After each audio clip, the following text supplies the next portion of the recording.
Good morning, everybody. How are you? Fine. Okay. So चलो शुरू करते हैं.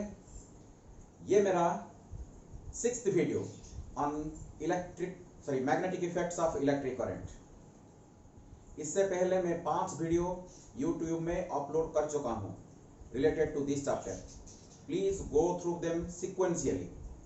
एक एक करके हर वीडियो को देखो. Or in those videos I have explained you about Biot-Savart's law and its application to straight current carrying conductor, circular current carrying conductor, that means a circular loop. Okay, what is the magnetic field at its center and magnetic field at an axial position. Okay, and we have solved numerous problems related to Biot-Savart's law. Okay, so in this video we are going to discuss about Ampere's law. So Ampere's law is nothing but the second method of finding the magnetic field due to different current distributions, specifically due to different symmetric current distributions. And actually the aim of Biot-Savart's law and Ampere's law are the same. Okay, the aim of Biot-Savart's law and Ampere's law is the same, but this Ampere's law is the simplest way, the easiest way of finding magnetic field due to different current distributions. And in this Ampere's law we have to follow, that means less mathematical calculations are required. Come mathematical calculation करके आसानी से हम magnetic field intensity, that means magnetic flux density और magnetic induction हम निकाल पाएंगे. सो चलो discuss करते हैं. सो शुरू करने से पहले I am lieutenant Dyuti Krishna Khandwal and this is your lovely channel Khandwal physics. So if you like this channel, please subscribe it so that whenever I will upload new videos you will be get notified. Okay, चलो शुरू करते हैं. Welcome to this 6th video on magnetic effects of electric current and a special topic, that is Ampere's law.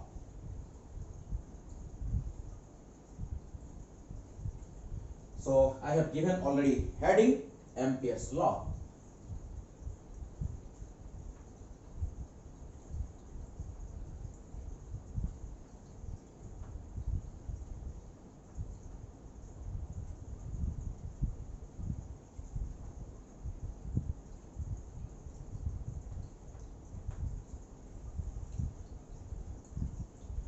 तो Ampere's law को समझने के लिए actually मैं देख रहा हूं ठीक से चल रहा है कि नहीं video.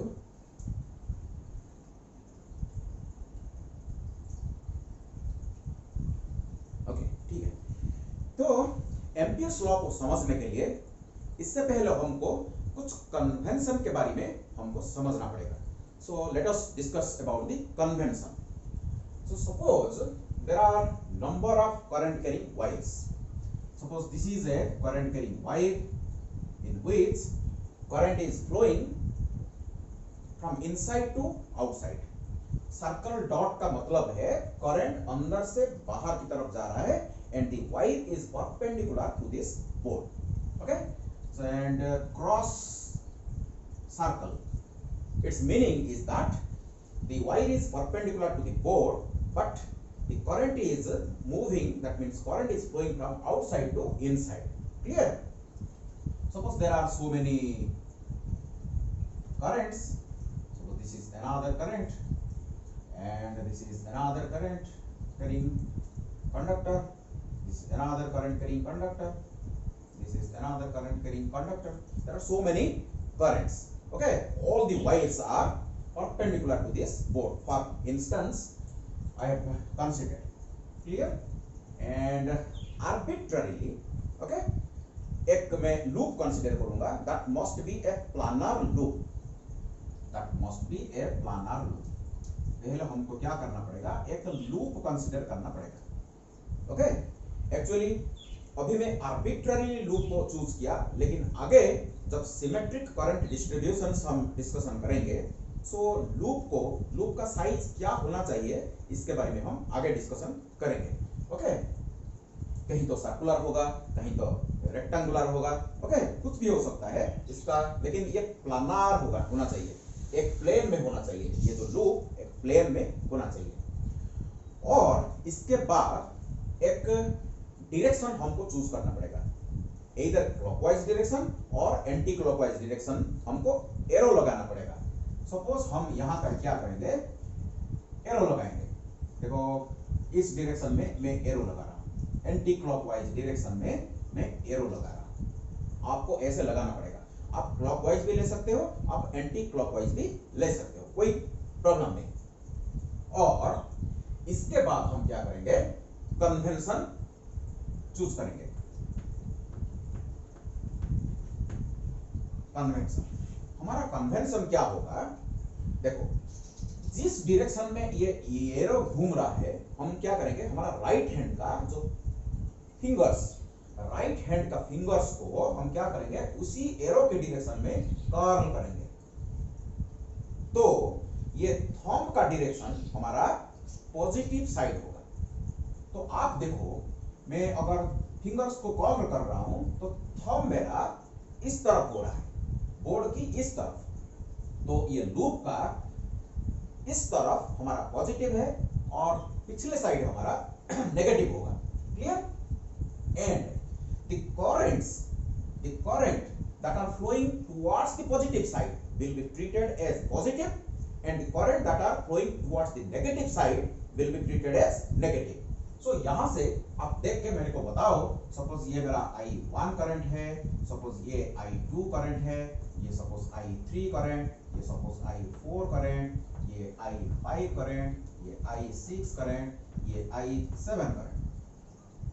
7 conductors are there, okay, and currents are flowing in different directions in different conductors. So please tell me, as per our convention chosen, what is about your I1? So I1 को देखो, I1 देखो, according to our convention, the current is flowing towards the positive side. That's why I1 is positive. I2 is also देखो positive, and I6 is also positive. So I1, I2 and I6 are positive. Clear? And you see cross and cross. Your dot I7 is also positive. I7 is also positive. Clear?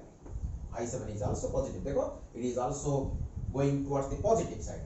Now you see I5, I3 and I4. I3, I4 and I5 are negative as per our chosen convention. ये convention को आप change कर सकते हो, कोई problem नहीं। Okay, सो मैंने ये कन्वेंशन को चूज किया, तो यहां से पता चल रहा है मेरा I1, I2, I6 and I7, the currents those who are flowing towards the positive side of the chosen convention, they will be treated as positive, and the currents that are flowing towards the negative side will be treated as negative. Clear हो गया? ये मेरा convention है। इसके बाद हम क्या करेंगे, एक छोटा सा एलिमेंट हम कंसीडर करेंगे। ये लूप के ऊपर एक छोटा सा एलिमेंट कंसीडर करेंगे। अगर एलिमेंट छोटा हो जाएगा तो ये स्ट्रेट हो जाएगा, ओके, ये स्ट्रेट लाइन हो जाएगा।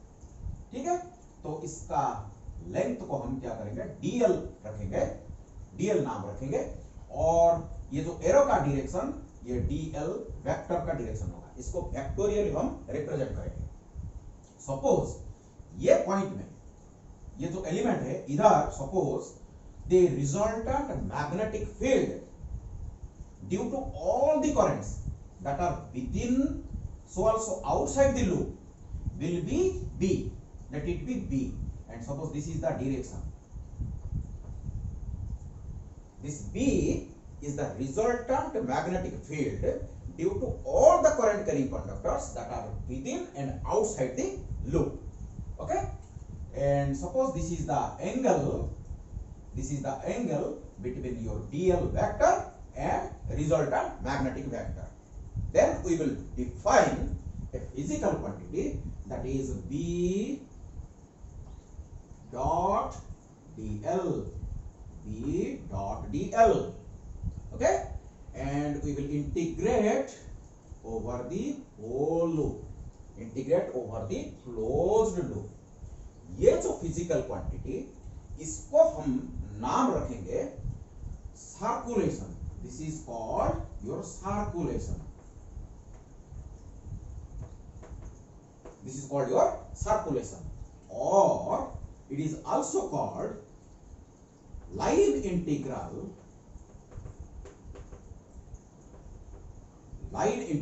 of resultant magnetic field.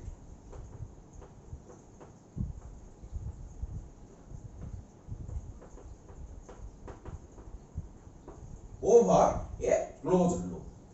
Okay, तो इसके बाद हम डिफाइन करेंगे एम्पियर्स लॉ. हम स्टेटमेंट देंगे, डेफिनेशन तो नहीं, ये स्टेटमेंट होगा.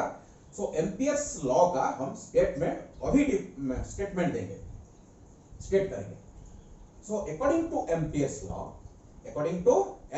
लॉ, द सर्कुलेशन और the line integral of resultant magnetic field over a closed loop must be equal to mu naught times the net current or the resultant current within the plane circular loop, that is represented by I in. Keep in mind, यहां हमको थोड़ा सा note करके रखना पड़ेगा, इसको हमको याद रखना पड़ेगा. ये जो B आप देख रहे हो, ये जो एक्सप्रेशन में आप जो B देख रहे हो, ये B is the resultant magnetic field due to all the currents that are within the loop, so also outside the loop. But in the right side, the I which appears is only the resultant current due to all the currents that are within the loop. ये I in, here I in is equal to I net is equal to the sum total of all the currents that are within the loop. You see, I7 will be excluded, I6 will be excluded, and I5 will be excluded. Okay, only I1, I2, I3, I4 will be taken into account, the resultant of I1, I2, I3 and I4. So you see, I1 and I2 are positive as per our convention. So I1 plus I2 plus, you see, minus I3. ये I3 मेरा minus है, negative. So minus I3 plus minus I4. Clear? So this is my net current or current within the loop. That will be represented by I in. Clear? So this is called your Ampere's law. ये Ampere's law बहुत simple है, और इसको use करके हम different current distribution के through magnetic field निकालेंगे. Okay, और मैथमेटिकल डेरिवेशन देखो बहुत कम होगा, और आसानी से सिंपल वे में, इजीएस्ट वे में हम मैग्नेटिक फील्ड निकाल पाएंगे. सो इसका जो स्टेटमेंट होगा, एम्पियर्स लॉ का जो स्टेटमेंट होगा, the circulation or the line integral of the resultant magnetic field over a plane circular loop is equal to mu naught times the total current or the net current within the closed loop. Okay, चलो इसका statement हम लिखते हैं, इसका statement लिखते हैं.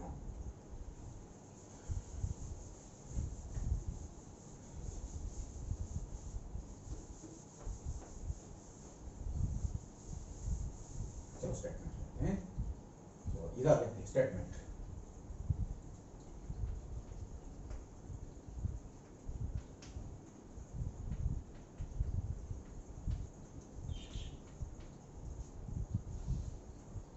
सो according to the statement, इसको by heart करने की कोई जरूरत नहीं, ये मैथमेटिकल एक्सप्रेशन को देख के आप बता सकते हो. You see, what is this? This is the circulation or the resultant magnetic field, line integral of the resultant magnetic field over the closed loop is equal to mu naught times the total current within the closed loop. It's very simple to remember. Just ये mathematical expression को याद रखो, इसको देख के statement अपने आप लिखो. So देखो, it states that, or Ampere's law states that, Ampere's law states that, यहां से मेरा लॉ शुरू होता है. So Ampere's law states that the circulation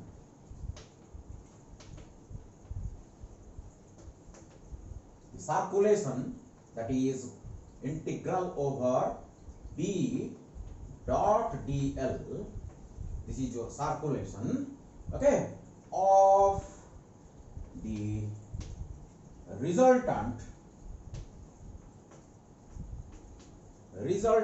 magnetic field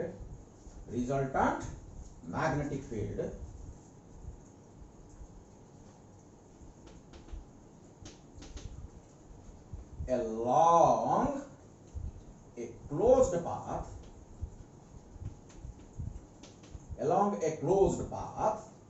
okay, along a closed plane curve, ऐसे भी लिख सकते हैं, closed plane curve, closed, पूरा इलाबोरेट करेंगे, plane curve, okay, is equal to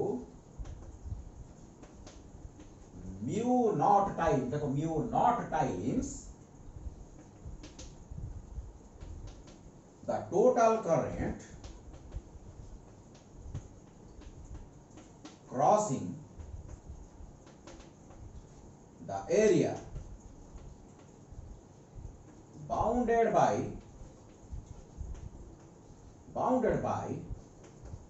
the closed curve. यहां कंप्लीट हो जाता है, लेकिन यहां एक कंडीशन लगता है. यहां से ये देखो मेरा जो स्टेटमेंट कंप्लीट हो गया, लेकिन यहां से मैं एक कंडीशन लगाऊंगा. वो कंडीशन क्या है? मैंने जो क्लोज्ड लूप कंसीडर किया था, with in this loop electric field must be constant. It's a very very important point. इसको अच्छी तरह हम समझेंगे इलेक्ट्रोमैग्नेटिक वेव की चैप्टर में, जब हम डिस्प्लेसमेंट करंट के बारे में डिस्कशन करेंगे. ये इलेक्ट्रिक फील्ड यहां कांस्टेंट क्यों होना चाहिए, इसके बारे में हम डिस्कशन करेंगे. चलो लिखते हैं पहले. सो provided the electric field inside the loop remains constant. So this is the extra part I have added. This is the extra part. Okay, this is the condition. Actually जब हम इलेक्ट्रोमैग्नेटिक वेव में displacement current के बारे में हम discussion करेंगे, देखो जब मैग्नेटिक फील्ड कंटिन्यूअसली चेंज होगा तो वो इलेक्ट्रिक फील्ड प्रोड्यूस करेगा. जब इलेक्ट्रिक फील्ड कंटिन्यूअसली चेंज होगा तब मैग्नेटिक फील्ड भी प्रोड्यूस होगा. वो एक वंडरफुल कांसेप्ट है. इसके बारे में हम यहां इस चैप्टर में इस पोजीशन में डिस्कशन नहीं करेंगे, क्योंकि ये लंबा डिस्कशन चलेगा. इसीलिए इलेक्ट्रोमैग्नेटिक वेव में जब डिस्प्लेसमेंट करंट के बारे में हम डिस्कशन करेंगे, एक्चुअली दिस एम्पियर्स लॉ पूरा नहीं है. मैक्सवेल, और एक great name in physics, Maxwell क्या करेंगे, ये जो एक्सप्रेशन को, ये जो लॉ को थोड़ा सा चेंज करेंगे. इसको बोलेंगे मॉडिफाइड मैक्सवेल्स लॉ, और मॉडिफाइड एम्पियर्स लॉ भी बोलेंगे. इसीलिए इसको बोलते हैं, अगर मैं कंप्लीट इसका एक्सप्रेशन लिख दूंगा, यहां और एक टर्म आएगा मेरा, mu naught times I D. This is my displacement current and this is my conventional current. ये conventional current due to the flow of charge carriers. This current is due to flow of charge carriers inside a conductor, but this current is nothing but displacement current is nothing but the current that is produced due to changing electric field. लेकिन इस position में ये term को हम consider नहीं करेंगे, इसीलिए वो कंडीशन को हम अटैच करेंगे कि inside this loop the electric field is constant. अगर इलेक्ट्रिक फील्ड कांस्टेंट होगा तो डिस्प्लेसमेंट करंट जीरो हो जाएगा, तो ये सेकेंड टर्म हमारा नहीं रहेगा। क्लियर? चलो इसको इस पोजीशन में इग्नोर करते हैं, लेकिन ये कंडीशन को हम अटैच कर दिए। सो this is the statement. So Ampere's law states that the circulation or B dot dl, the left side what you are observing, of the resultant magnetic field, very important, this is my resultant magnetic field due to all the currents that are within and outside the loop. Please keep in mind, this is the B resultant magnetic field due to all the currents. जो current अंदर होंगे उसको भी consider करेंगे, जो currents बाहर होंगे वो भी कंसीडर करेंगे। This is the resultant field due to all the currents. But right side जो current देख रहे हो, it is only the currents that are within the loop. So that is why along a closed plane curve, this is a plane curve, this is a plane curve, is equal to mu naught times the total current crossing the area bounded by the closed curve. Closed curve के अंदर जो current होंगे वही current को हम consider करेंगे, provided the electric field inside the loop remains constant. So this is my Ampere's law. पूरा clear हो गया? चलो मैं फिर से देख रहा हूं मेरा वीडियो ठीक चल रहा है कि नहीं, क्योंकि आज मैंने जो ये बोर्ड को चेंज कर दिया। ठीक से चल रहा है कि नहीं मैं देख रहा हूं।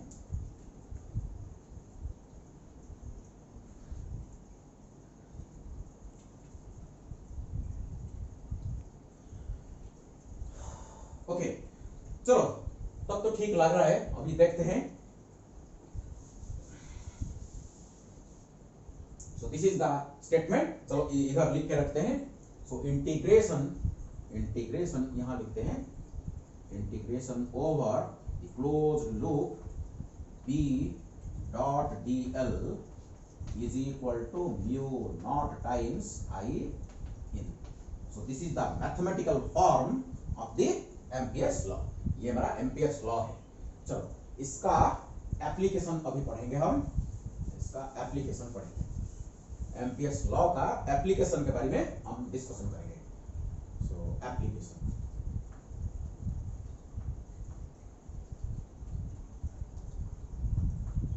सो एप्लीकेशन में मेरा फर्स्ट एप्लीकेशन होगा B magnetic field due to long straight current carrying conductor। Okay मैं शॉर्ट में लिख दिया current carrying conductor, long straight current carrying conductor। चलो तो ये मेरा एप्लीकेशन, फास्ट एप्लीकेशन। सो देखो ये मेरा करंट है, आप देखो ये मेरा करंट है, infinitely long straight conductor। Suppose current is flowing in this direction, I current is flowing, and at a distance d, suppose there is a point of observation and we are interested to find out the magnetic field at this point P. What will be the magnetic field at this point P due to this current carrying conductor? Actually Biot Savart's law को अगर आप याद करोगे, Biot Savart's law में already ये expression हम derive कर चुके हैं, याद करो। तो B हमारा कितना आना चाहिए? So B must be according to Biot Savart's law, हम इसको अप्लाई करके डिराइव कर चुके हैं, mu naught I divided by 2 pi d। ये हमको ऑलरेडी पता है, बायट-सावर्ट्स लॉ को यूज करके ये ऑलरेडी हम डिराइव कर चुके हैं। लेकिन एम्पियर्स लॉ को यूज करके देखो कितना आसानी से हम इसको निकाल पाएंगे। सो इसीलिए हमको क्या करना पड़ेगा, एम्पियर्स लॉ को अप्लाई करने के लिए हमको एक लूप कंसीडर करना पड़ेगा, that must be planar loop, and cunningly, चतुरता के साथ, okay. So cunningly we will choose a loop, and here it is circular, here it is circular. और ये लूप को हम बोलेंगे Ampere's loop, Ampere's loop. Okay, Ampere's loop इसको बोलेंगे। और ये देखो, ये जो व्यू है हम आगे से देख रहे हैं, आगे से देख रहे हैं। अगर हम ऊपर से देखेंगे इसको, ओके, ओवरव्यू करेंगे ऊपर से जाके, अगर वर्टिकल व्यू मैं इसको आपको दिखाऊंगा, यहां वर्टिकल व्यू आपको कैसे दिखाई देगा, आपको ये पूरा सर्कल पूरा दिखाई देगा, ये पूरा सर्कल आपको दिखाई देगा जो एम्पियर्स लूप हमारा। और ये जो करंट, स्ट्रेट करंट यहां से देखने से पूरा दिख रहा है, लेकिन ऊपर से अगर देखेंगे हमको सिर्फ एक डॉट दिखाई देगा। हम इसमें एक सर्कल लगाएंगे जो हमको इंडिकेट करेगा कि current is towards you, that means out of the board, current is flowing towards the out of the board. And conventionally हम क्या करेंगे, यहां एक एरो लगाएंगे। ओके, मैंने एंटी क्लॉकवाइज डायरेक्शन इसको दे दिया। और राइट हैंड थंब रूल को हम यूज करेंगे, जिस डायरेक्शन में हमारा एरो है उसी डायरेक्शन में हम फिंगर को कॉल करेंगे। तो ये जो लूप का ये बाहर का साइड हमारा क्या होगा, पॉजिटिव होगा, क्योंकि थंब जिस साइड में होगा वो होगा हमारा पॉजिटिव साइड। तो ये मेरा पॉजिटिव साइड है, इसीलिए जो करंट आई फ्लो कर रहा है, that current over here is positive according to our convention. So as per our convention, current is flowing towards the positive side, that is why that will be treated as positive current. Okay, इसके बाद suppose this is your radius D, clear? और ये जो loop मैंने consider किया, cunningly choose किया, क्या cunningly choose किया, that means you see this loop is at a distance, that means a constant distance from the current carrying conductor. You see this loop is at a distance which is constant d becomes the radius of the circle. That means the magnitude of b over here, the magnitude of b over here, the magnitude of b over here must be constant, because ये symmetric structure हो गया।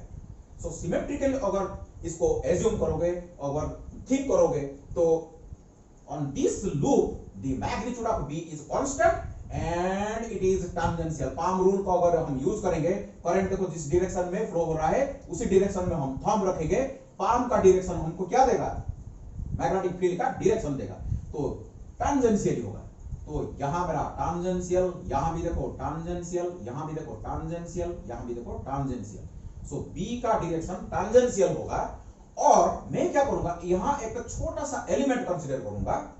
Element कहीं भी आप consider कर सकते हो, इधर कर सकते हो, इधर इधर इधर कहीं भी आप कंसीडर करो element. You see direction of element dl and b are in same direction, both are tangential.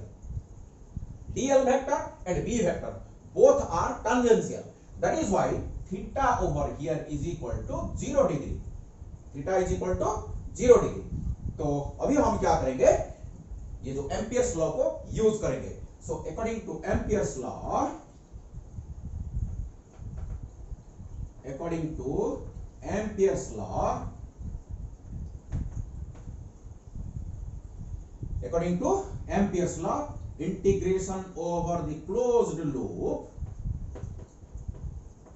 b dot dl, that is my circulation, is equal to mu naught times I in, mu naught times I in. So this implies, इसको चलो आगे बढ़ते हैं, देखो इसको open करेंगे, integration over b dot dl, a dot b equal to a b cos theta, तो b dot dl equal to b का मैग्नीट्यूड, dl का magnitude cos theta, theta is equal to 0 degree, you can see theta is equal to 0 degree, and mu naught times I in, यहां तो एक ही current है, यहां तो एक ही conductor है, एक ही वायर है, and that is within the loop. देखो लूप के अंदर जो करंट है, इसीलिए हमारा I in is equal to I, देखो so I in over here is equal to I, ये जो करंट है, ये जो करंट है। चलो आगे बढ़ते हैं। सो दिस इंप्लाइज B तो कांस्टेंट है, B is the magnitude of B is constant everywhere on this loop. So B को हम बाहर ले जाते हैं, integration over dl and cos 0 becomes 1 is equal to mu naught times I. So this implies B integration over dl तो क्या होगा, ये 2 pi d होगा. So integration over dl is equal to 2 pi d, 0 to 2 pi d. अब देखो ये 0 से 2 pi d तक हो रहा है, तो 2 pi d is equal to mu naught times I. तो हमको b चाहिए, हमको तो b चाहिए, तो b is equal to mu naught I divided by 2 pi d. पहले हम ऑलरेडी इसको एक्सपेक्ट कर रहे थे कि इतना आना चाहिए. देखो बायट-सावर्ट्स लॉ को यूज करके ऑलरेडी हम इसका एक्सप्रेशन हमको पता है, b equal to mu naught I divide by 2 pi ID करके. लेकिन यहां देखो कितना सिंपल वे, इजीएस्ट वे, कितना कम मैथमेटिकल कैलकुलेशन करना पड़ा. 2-3 लाइन में हम b equal to mu naught I divide by 2 pi d निकाल पाए. इसीलिए मैं बोल रहा हूं बायट-सावर्ट्स लॉ को यूज करके भी आप जो काम कर पाओगे, ये एम्पियर्स लॉ को भी यूज करके वही काम आप कर पाओगे, वही मैग्नेटिक फील्ड आप निकाल पाओगे. लेकिन ये जो यहाँ मैथमेटिकल कैलकुलेशन बहुत कम करना पड़ता है. So that is why this is the simplest way. Ampere's law बहुत इसका एडवांटेज है. जैसे कि हम इलेक्ट्रोस्टैटिक्स जब पढ़ रहे थे, इलेक्ट्रोस्टैटिक्स में भी आप याद करो, इलेक्ट्रोस्टैटिक्स में हमारे पास 2 लॉ था, एक था कूलम्ब्स लॉ, एक था गॉसेस लॉ. कूलम्ब्स लॉ को यूज करके हम इलेक्ट्रिक फील्ड निकाल पा रहे थे, लेकिन ये लेंथी प्रोसेस था, मैथमेटिकल कैलकुलेशन थोड़ा ज्यादा हो रहा था. लेकिन जब गॉसेस लॉ को हम सीखे, गॉसेस लॉ को यूज करके सिमेट्रिक डिस्ट्रीब्यूशन ऑफ चार्जेस के लिए हम कितना आसानी से हम इलेक्ट्रिक फील्ड इंटेंसिटी निकाल पाए. वैसे ही यहां भी हमारे पास 2 लॉ है, एक बायट-सावर्ट्स लॉ और एक एम्पियर्स लॉ. लेकिन एम्पियर्स लॉ का एक एडवांटेज है इसीलिए कि यहां कैलकुलेशन बहुत कम करना पड़ता है. Clear to all of you?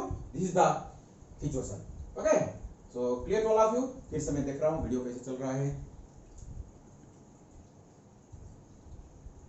Okay, लग तो रहा है बढ़िया चल रहा है. चलो देखते हैं, मैं इसको इरेज करूं. चलो ये हो गया एक्सप्रेशन, ये फर्स्ट मेरा एप्लीकेशन हो गया.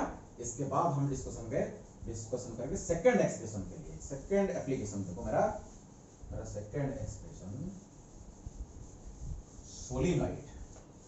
क्या होगा मेरा? Solenoid. So B due to a solenoid.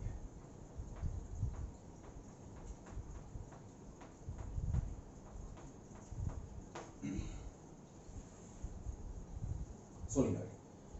So ये जो सोलिनॉइड के बारे में ऑलरेडी हम डिस्कशन कर चुके हैं. जो बायट-सावर्ट्स लॉ को मैं अप्लाई किया था सोलिनॉइड में, ऑलरेडी हमको पता है बी कितना आना चाहिए. देखो हमारा बी कितना मिलेगा, म्यू नॉट एन आई हमको मिलेगा, हमको पता है ऑलरेडी. बायट-सावर्ट्स लॉ को यूज करके magnetic flux density due to a solenoid within the solenoid हम ऑलरेडी निकाल पाए हैं. लेकिन वो जो डेरिवेशन का प्रोसेस था बहुत लेंथी था, बहुत लंबा मैथमेटिकल कैलकुलेशन हमको करना पड़ा था ये b equal to mu naught N I निकालने के लिए. देखो ये जो एम्पियर्स लॉ को यूज करके कितना इजी वे में, बहुत आसानी से हम कैसे b equal to mu naught N I निकाल पाएंगे. देखो तो सोलिनॉइड को याद करो. सोलिनॉइड क्या है, मैं इसका क्रॉस सेक्शन आपको दिखाऊंगा. देखो ये जो मेरा सोलिनॉइड है, सोलिनॉइड और कुछ नहीं है, एक सर्कुलर क्रॉस सेक्शन और रेक्टेंगुलर क्रॉस सेक्शन और स्क्वायर क्रॉस सेक्शन का कोई भी एक लॉन्ग होलो बॉडी हम कंसीडर करेंगे. ओके, मैं यहां सर्कुलर क्रॉस सेक्शन का एक होलो इंसुलेटर कंसीडर किया, तो ये होलो इंसुलेटर है, ये इंसुलेटर है. और इसके ऊपर क्या करते हैं, एक इंसुलेटेड वायर को, एक कंडक्टर जिसके ऊपर एक इंसुलेटिंग कोटिंग होगा, इसको क्या करते हैं, इसके ऊपर कंटिन्यूअसली वूंड करते हैं. एंड ये देखो ये wire is continuously very close, इसको वूंड करते हैं. ऐसे ऐसे, ओके, ऐसे ऐसे करके वुंड करते हैं और ये बन जाता है हमारा सोलिनॉइड। सोलिनॉइड और कुछ नहीं है, एक कंडक्टर को, एक इंसुलेटेड कंडक्टर को हेलिकल स्ट्रक्चर में इसको वुंड कर दिया जाता है कोई भी एक इंसुलेटिंग मटेरियल के ऊपर। हो सकता है इसका क्रॉस सेक्शन सर्कुलर हो सकता है इसका क्रॉस सेक्शन एलिप्टिकल हो सकता है इसका क्रॉस सेक्शन स्क्वायर हो, ओके, और रेक्टेंगुलर हो, कोई बात नहीं, हम सिलिंड्रिकल शेप का क्रॉस सेक्शन का हम कंसीडर किए, इसके ऊपर एक वायर हम वुंड कर दिए। लेकिन इसीलिए देखो ये जो वायर है ये एक कंडक्टर है, लेकिन इसके ऊपर एक इंसुलेटिंग कोटिंग है। क्यों? जब इसको वुंड किया जाता है, actually the turns are physically contact with each other, they may be physically contact with each other but they are electrically isolated from each other. जब मैं कंटिन्यूअसली ऐसे वुंड करूंगा तो एक टर्न दूसरे टर्न के साथ टच हो सकता है and that is touched physically, but electrically they are isolated because there is an insulating coating on this conductor। Clear हो गया? क्लियर हो गया? इसका मैं क्या दिखाऊंगा आपको, क्रॉस सेक्शनल व्यू दिखाऊंगा। इसको बैटरी के साथ कनेक्ट करूंगा तो इसमें एक करंट फ्लो करेगा, इसका मैं ट्रांसवर्स व्यू आपको दिखाऊंगा। इसको पूरा ये जो डायमीटर में पूरा स्प्लिट कर दूंगा, ऐसे ट्रांसवर्स व्यू आपको मैं दिखाऊंगा। देखो यहां ट्रांसवर्स व्यू,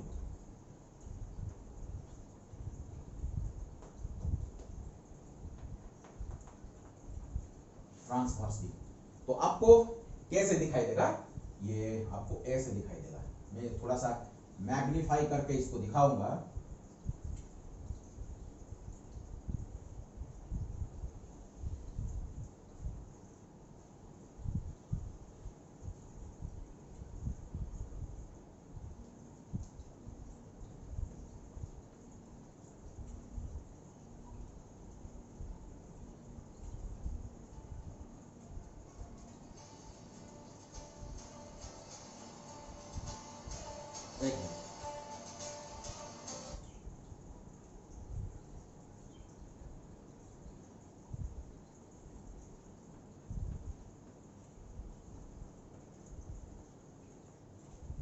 और मैं यहां पे करूंगा डॉट लगाऊंगा, यहां सर्कल में डॉट लगाऊंगा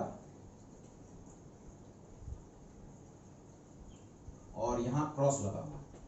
इसका मतलब क्या है बताओ, इसका मतलब क्या है बताओ? दैट मीन्स ये जो मैं क्रॉस सेक्शनल और ट्रांसवर्स व्यू आपको मैंने दिखाया, ये जो वायर यहां से करंट फ्लो कर रहा है, ऐसे करंट फ्लो कर रहा है, यहां अंदर जा रहा है, फिर बाहर अंदर ऐसे ऐसे, ओके। एंड इसको मैंने इरेज कर दिया, चलो इसको इरेज कर देते हैं। So this is the axis, this is the axis, ये माई एक्सिस, ओके। एंड इसका जो लेंथ, सपोज इसका लेंथ है कैपिटल एल, इसका लेंथ है capital L and its radius suppose R. मैं आपको पहले बता रखा हूं R is much much less than L अगर होगा, if R is much, that means the transverse dimension, this transverse dimension is much less than the length of the solenoid, then it is called ideal solenoid. So solenoid ideal बन जाएगा कब? जब R is much less than L। ये जो cross section का जो radius, अगर ये सर्कुलर क्रॉस सेक्शन होगा, इसका जो रेडियस वो बहुत कम होगा इन कंपैरिजन टू एल। अगर इसका जो क्रॉस सेक्शन अगर स्क्वायर होगा तो इसका जो साइड है, एक साइड होगा, वो साइड ये लेंथ के कंपैरिजन में बहुत छोटा होगा। इसको हम बोलेंगे आइडियल सोलिनॉइड। आइडियल सोलिनॉइड का खासियत क्या है, इंपोर्टेंस क्या है? बाहर रिजल्टेंट मैग्नेटिक फील्ड जीरो हो जाएगा, क्योंकि ये जो बहुत सारा लूप है ना, यहां बहुत सारा लूप है, circular loop, current carrying loops. So एक लूप का जो मैग्नेटिक फील्ड बाहर होगा, दूसरे लूप का जो मैग्नेटिक फील्ड होगा same in magnitude opposite in direction होंगे और वो कैंसिल करेंगे ईच अदर्स इफेक्ट को। तो बाहर मैग्नेटिक फील्ड जीरो हो जाएगा, इधर भी जीरो हो जाएगा, चारों तरफ मैग्नेटिक फील्ड जीरो हो जाएगा, लेकिन अंदर मैग्नेटिक फील्ड कांस्टेंट हो जाएगा, B is equal to constant हो जाएगा।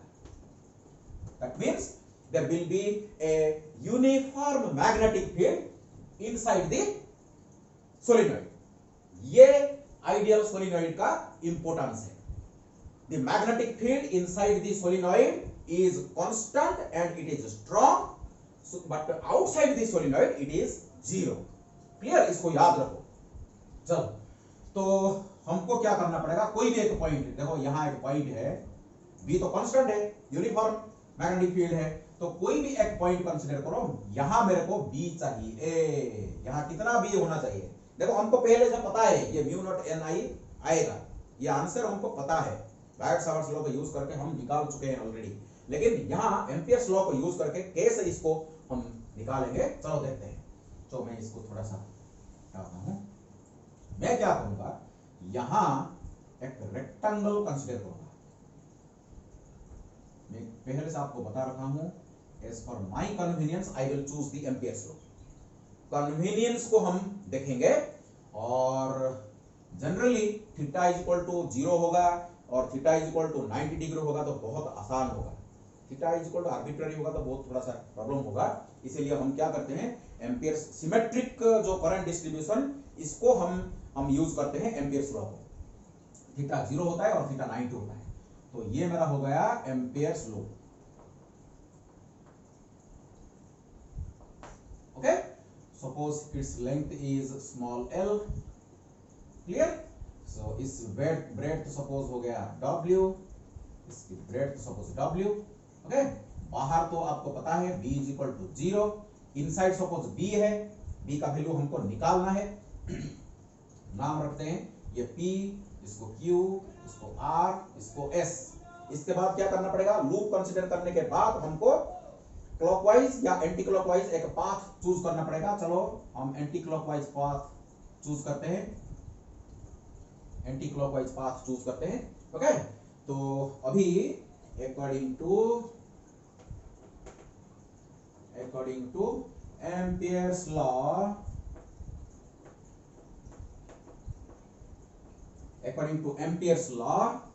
integration over closed loop B dot dl, that is the circulation, is equal to mu naught times I in।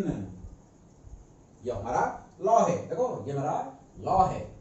चलो इसको यूज करके आगे बढ़ते हैं। दिस इंप्लाइज, इसको मैं क्या करूंगा, 4 भाग में तोड़ूंगा। देखो ये पूरा लूप को इंटीग्रेशन P से Q, ये जो पूरा लूप को देखो, ये पूरा लूप को PQ, QR, RS and SP मैं 4 भाग करूंगा। देखो B dot DL plus integration over QR B dot DL plus integration over RS B dot DL plus integration over SP B dot DL is equal to mu naught times I in। ये देखो पूरा जो loop था इसको मैं 4 भाग कर दिया। यहां आप लूप नहीं लगाओगे क्योंकि ये 4 भाग हो गया, ये ओपन पार्ट हो गया। PQ ओपन पार्ट, QR एक open part, RS open part, SP open part, ये चारों पार्ट मिलके आपका जो ये क्लोज्ड लूप बना। चलो मेरे को बताओ, ये देखो B डॉट DL, P से Q B डॉट DL कितना होगा देखो, तो ये होगा आपका B is a constant quantity, B is uniform all around within the solenoid, B तो constant होगा, B को हम बाहर ले जाएंगे, B DL cos 0। देखो B का डायरेक्शन 0 होगा, देखो ये ऐसे, ये तो करंट देखो बाहर आ रहा है अंदर जा रहा है, ऐसे हम कर्ल करेंगे तो मैग्नेटिक फील्ड का डायरेक्शन किधर होगा, राइट को होगा। करंट ऐसे आ रहा है अंदर जा रहा है, सर्कुलर लूप का याद करो, राइट हैंड जिस डायरेक्शन में करंट फ्लो रहा है उसी डायरेक्शन में हम फिंगर को कॉल करेंगे तो thumb will give us the direction of the magnetic field. तो मैग्नेटिक फील्ड का डायरेक्शन जिधर, हमारा डीएल एलिमेंट का भी डायरेक्शन उधर है। So theta is equal to 0 degree P से क्यू तक। P से Q तक देखो, P से Q तक हमारा theta is equal to 0 degree. तो B DL, B ऐसे लिखते हैं, चलो B इसको उठाते हैं, B DL cos 0 degree integration PQ का। देखो ये पार्ट, ये जो QR पार्ट देखो, QR देखो मैग्नेटिक फील्ड का डायरेक्शन राइट को, और ये जो DL का डायरेक्शन देखो ऊपर, ये तो 90 डिग्री हो गया, ये तो 90 डिग्री हो गया, तो ये 0 हो जाएगा, ये 0 हो जाएगा। तो this part QR part becomes 0 because theta is equal to 90 degree. यहां भी देखो RS पार्ट को आपका B 0 हो जाएगा। देखो ये B आपका 0 हो जाएगा। मैं आपको बता रखा हूं, देखो बाहर सोलिनॉइड के बाहर, आइडियल सोलिनॉइड का बाहर B इज इक्वल टू 0। तो RS जो हम इंटीग्रेशन करेंगे, RS पोर्शन का हम जब इंटीग्रेशन करेंगे, ये B जो अगर 0 हो जाएगा तब ये टर्म भी हमारा 0 हो जाएगा। यहां B डॉट DL SP में फिर से देखो मैग्नेटिक फील्ड का डायरेक्शन इधर और DL का डायरेक्शन इधर होगा, तो फिर से 90 डिग्री, तो ये टर्म भी हमारा 0 हो जाएगा। सो 90 डिग्री इसलिए 0, cos 90 0, यहां भी cos 90 0, लेकिन यहां B इज इक्वल टू 0 इसीलिए ये टर्म 0। यहां तो theta is equal to 180 degree था, देखो B का डायरेक्शन इधर था, DL का डायरेक्शन इधर था, तो theta is equal to 180 degree था, लेकिन B is equal to 0 outside the ideal solenoid, that's why this term becomes 0। Only one term is left, B DL cos 0, ये जो अंदर का portion. Okay, so is equal to mu naught times I in. Clear हो गया? चलो आगे बढ़ते हैं। B तो कांस्टेंट है, uniform field inside the solenoid. चलो आगे बढ़ते हैं, B इसको बाहर हटाओ, तो DL का इंटीग्रेशन करेंगे is equal to mu naught times I in. Okay, तो चलो इधर आते हैं।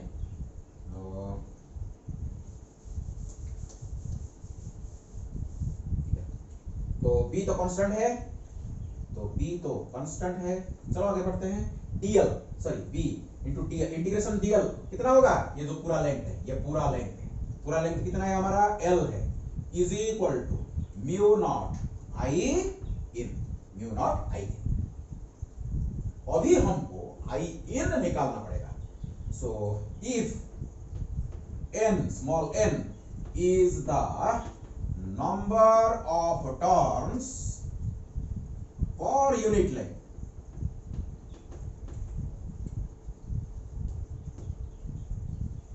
small n is the number of turns for unit length। Unit length में अगर हमारा n टर्न्स है तो बताओ L लेंथ में, ये जो लूप हम कंसीडर किए एम्पियर्स लूप के अंदर इतना, ये देखो ये तो सब बाहर है, ये तो देखो बाहर है, ये एम्पियर्स लूप के अंदर कितना टर्न्स है हमारा, कितना करंट है, that is my I in.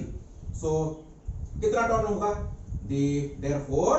therefore number of turns in कितना लेंथ देखो L लेंथ में, in length L is equal to n into L। number of turns in length L is equal to NL।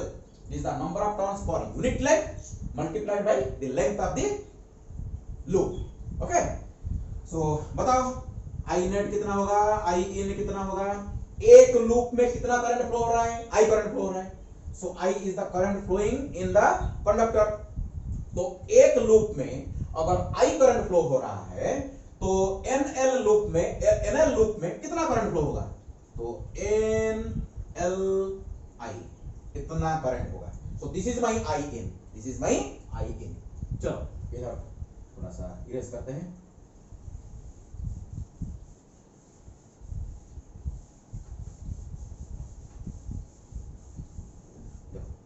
so I in को इधर हम substitute करते हैं। so therefore B is equal B multiplied by L is equal to mu naught I in। तो I in is equal to कितना है हमारा? NLI। so NLI, this L cancels out, what you will get is equal to B is equal to mu naught n I। देखो पहले से मैं यहाँ लिख के रखा था, ऑलरेडी हम एक्सपेक्ट किए थे कि इतना आएगा करके, क्योंकि ऑलरेडी हम पायथागोरस लॉ का यूज करके ये डिराइव कर चुके थे हम already. B equal to mu naught n I। Clear हो गया सोलिनॉइड का, ये मेरा सेकंड एप्लीकेशन था। सो एक आइडियल सोलिनॉइड के अंदर यूनिफॉर्म मैग्नेटिक फील्ड होगा एंड स्ट्रॉन्ग मैग्नेटिक फील्ड होगा, and that is equal to mu naught n I, where mu naught is the permeability of free space, n is the number of turns per unit length, and I is the current flowing in the conductor, and this is the resultant magnetic field। Okay, ये मेरा magnitude है। और direction के लिए ये हर loop का, देखो हर loop का डायरेक्शन अंदर ऐसे होगा, तो B का direction will be determined by using right hand thumb rule। Clear? So this is my second application था। चलो थर्ड एप्लीकेशन की तरफ बढ़ते हैं। सो थर्ड एप्लीकेशन में हम क्या करेंगे, ये जो सोलिनॉइड है हमारा, ये जो सोलिनॉइड है ये तो बहुत लंबा है, आइडियल सोलिनॉइड तो हमारा बहुत लंबा है, इसको हम क्या करेंगे ऐसे करके ज्वाइन कर देंगे, तो ये क्या बन जाएगा, ये सर्कुलर बन जाएगा, तो इसका नाम भी बदल जाएगा, इसको बोलते हैं toroid. So B due to a toroid, B due to a toroid. चलो इसका फिगर स्कीमेटिक डायग्राम तैयार करते हैं। सो इसका जो स्कीमेटिक डायग्राम है ऐसे होगा इसका। सो ये भी देखो, ये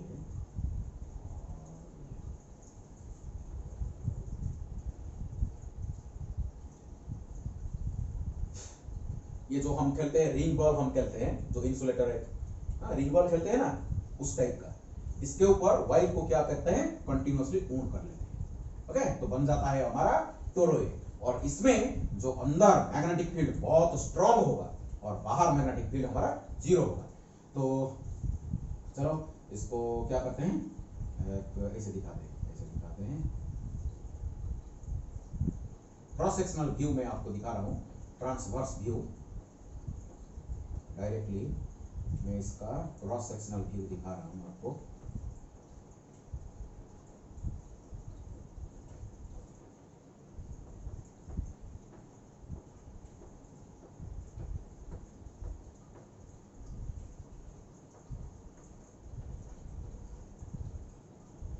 इतना यहां अंदर जितना टर्न होगा बाहर तो उतना ही होगा ना, तो इसको मैं क्रॉस लगा रहा हूं, क्रॉस, यहां क्रॉस लगा रहा हूं,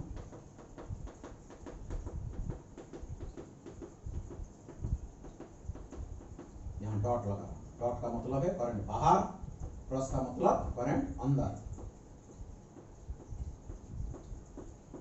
ओके, सो ऐसे ऐसे ऐसे टर्न किया जाता है, ऐसे ऐसे ऐसे ऐसे। Okay, current is flowing this way. अगर मैं इसको रियली दिखाऊंगा तो ऐसे ये,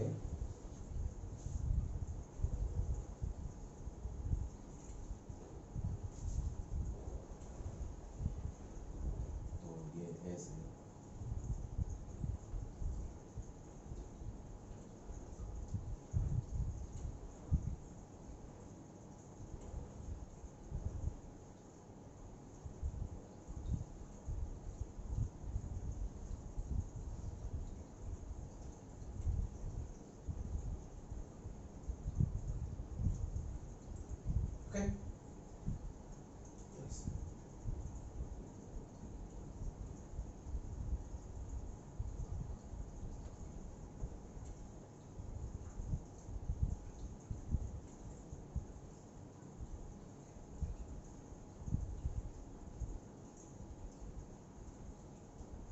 देख रहे हैं, ये यहां से करंट जा रहा है और यहां से करंट आ रहा है, तो ऐसे बाहर ऐसे बाहर ऐसे बाहर, तो अंदर से बाहर आ रहा है, ये इसमें करंट आ रहा है, इसमें करंट जा रहा है।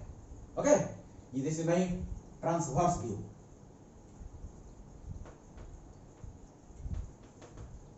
ये मेरा ट्रांसवर्स व्यू है।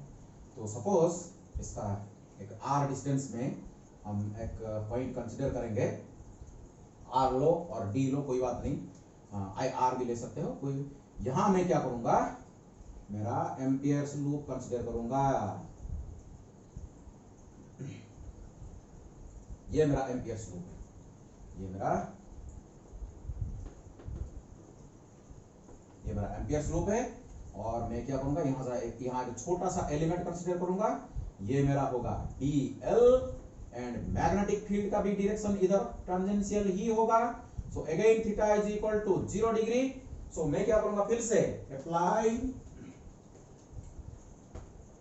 Applying Ampere's law, integration over closed loop B dot dl is equal to mu naught times I in. Ismail law, चलो इसको ओपन करो। So this implies integration over B dl cos 0 degree, theta is equal to 0 degree. Both are tangential. Okay, you see current is coming out and inside. You see this is the direction. Okay, हर तरफ देखो tangential DL का भी direction tangential. तो theta is equal to 0 degree is equal to mu naught I in. तो B तो constant है because equidistance, देखो करंट से इक्वल डिस्टेंस में है, तो बी तो कांस्टेंट होना चाहिए। तो बी को मैं बाहर ले जाऊंगा, इंटीग्रेशन ओवर डीएल cos 0 1 हो गया, तो mu naught times I in. ठीक है, चलो। सो दिस इंप्लाइज b तो कांस्टेंट है, dl का इंटीग्रेशन कितना होगा, 2 पाई r।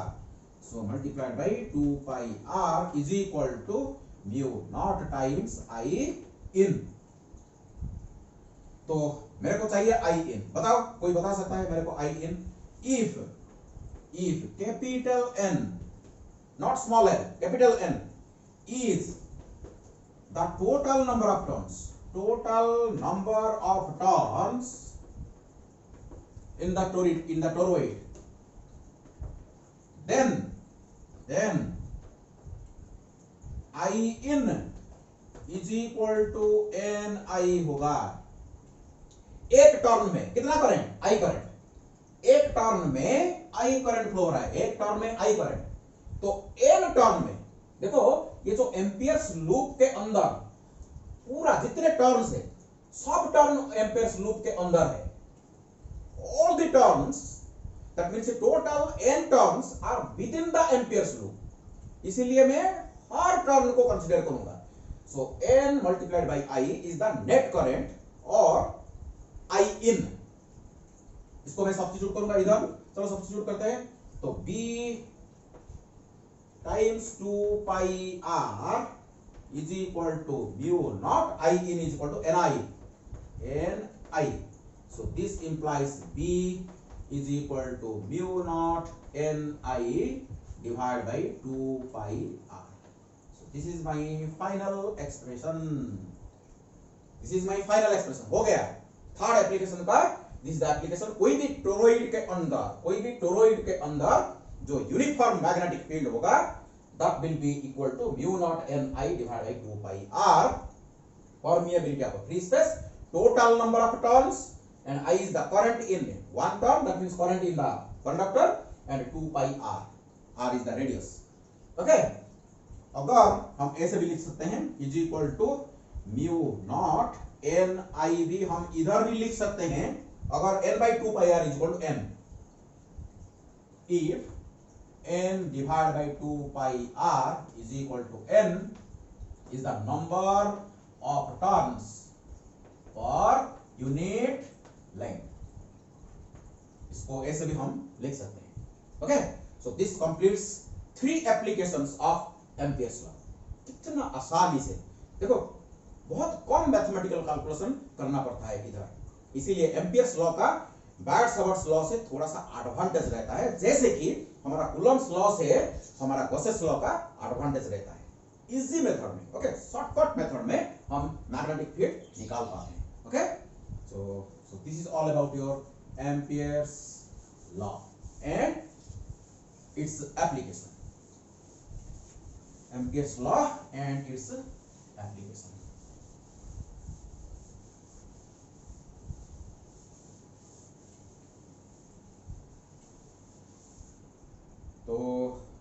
देखते हैं कितना टाइम हो गया, लंबा हो गया तो मैं नेक्स्ट वीडियो को अपलोड करूंगा।